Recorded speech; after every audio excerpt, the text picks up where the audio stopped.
ಅಲ್ಲಪ್ಪ, ನಮ್ಮ ಹಾಸ್ಪಿಟ್ಲಿಗೆ ಬಂದಾಗ ಅವ್ರು ಹೇಳಿರೋ ಹಿಸ್ಟ್ರಿ ವಾಂತಿ ಭೇದಿ ಆಗಿದೆ, ಹೊರಗಡೆದೆಲ್ಲ ಫುಡ್ ತಿಂದಿದ್ದೀವಿ ಅಂತ ಹೇಳಿದ್ದಾರೆ. ಅದಾದಮೇಲೆ ಹಾಸ್ಪಿಟ್ಲಿಗೆ ಬಂದಿದ್ದಾರೆ. ಮಗು ವಾಸ್ ಬ್ರಾಡ್ ಡೆಡ್. ಬಟ್ ನಮ್ಮಲ್ಲಿ ಏನಾಗುತ್ತೆ, ಯಾವುದೇ ಒಂದು ಪೇಷಂಟ್ ಬಂದಾಗೆ ಹಿಸ್ಟ್ರಿ ಒಳಗೆ ವಾಮಿಟಿಂಗು, ಲೂಸ್ ಮೋಷನ್ನು ಇದ್ದರೆ ಏನಾರ ತಿಂದಮೇಲೆ ಗ್ಯಾಸ್ಟ್ರೋ ಎಂಟ್ರೈಟಿಸ್ ಅಂತೀವಿ ನಾವು, ಅಂತೀವಿ. ಸಾಮಾನ್ಯ ಜನರ ಭಾಷೆಯಲ್ಲಿ ಫುಡ್ ಪಾಯ್ಸನಿಂಗ್ ಆಗಿರ್ಬೋದು. ಫುಡ್ ಪಾಯ್ಸನಿಂಗ್ ಅಂದರೆ ಎಷ್ಟೋ ಸಾರಿ ಸ್ಟೇಲ್ ಫುಡ್ 2-3 ದಿವಸದಿಂದ ಮಾಡಿ ಇಟ್ಟಿರೋದು, ಫಂಗಸ್ ಇರ್ಬೋದು ಅದರೊಳಗೆ, ಅಥವಾ ಈಗೆಲ್ಲ ಅಣಬೆ ಎಲ್ಲ ಯೂಸ್ ಮಾಡ್ತಾರಲ್ಲ, ಪಾಯ್ಸನಸ್ ಅಣಬೆ ಇರ್ಬೋದು.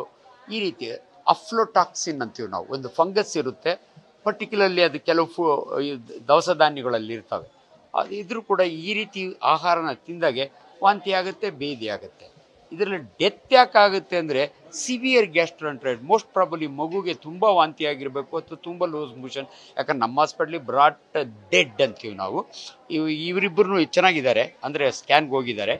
ಅವರು ಆಲ್ರೆಡಿ ಸ್ಟಮಕ್ನಾಗಿರೋ ಕಂಟೆಂಟ್ಸ್ನೆಲ್ಲ ತೆಗೆದು ಟೆಸ್ಟಿಗೆ ಕಳಿಸಿದ್ದೀವಿ. ಅದು ಬರುತ್ತೆ ರಿಪೋರ್ಟ್ ಏನರಿಂದ ಆಗಿರ್ಬೋದು ಅಂತ. ಬಟ್ ಇವರಿಬ್ಬರು ಔಟ್ ಆಫ್ ಡೇಂಜರ್ ಇದ್ದಾರೆ.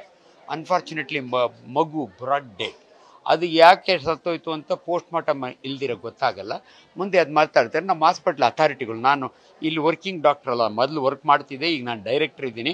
ನೀವು ಸಿಕ್ಕಿದ್ದಕ್ಕೆ ನಮಗೆ ಉತ್ತರ ಹೇಳ್ತಾರೆ. ಅಲ್ಲ, ಇರ್ಬೋದು ಎನಿ ಫುಡ್, ಕೇಕ್ ಆಗಲಿ, ಎನಿ ಫುಡ್ ಪಾಯ್ಸನಿಂಗ್ ಅಂದರೆ ನಾವು ಎಷ್ಟೋ ಜನ ಅಲ್ಲಿ ಬಿದ್ದಿತ್ತು ತಿಂದು ಅದ್ರ ಥರಲ್ಲ, ಫುಡ್ ತಿಂದು ಈ ರೀತಿ ಆದಾಗ ನಮ್ಮಲ್ಲಿ ಸಿಂಪಲ್ ಲ್ಯಾಂಗ್ವೇಜ್ ಗ್ಯಾಸ್ಟ್ರೋಎಂಟರೈಟಿಸ್. ಯಾಕೆ ಸಾಯ್ತಾರೆ ಅಂದರೆ ತುಂಬ ಜಾಸ್ತಿ ಲೂಸ್ ಮೋಷನ್ ಆದಾಗೆ ದೇಹದಿಂದ ಲವಣ ಹೊರಟೋಗುತ್ತೆ, ನೀರು ಹೊರಟೋಗುತ್ತೆ. ಪಾಪ ಸಣ್ಣ ಮಕ್ಕಳಿಗೆ ಅದನ್ನು ತಡ್ಕೊಳಕ್ಕಾಗಲ್ಲ.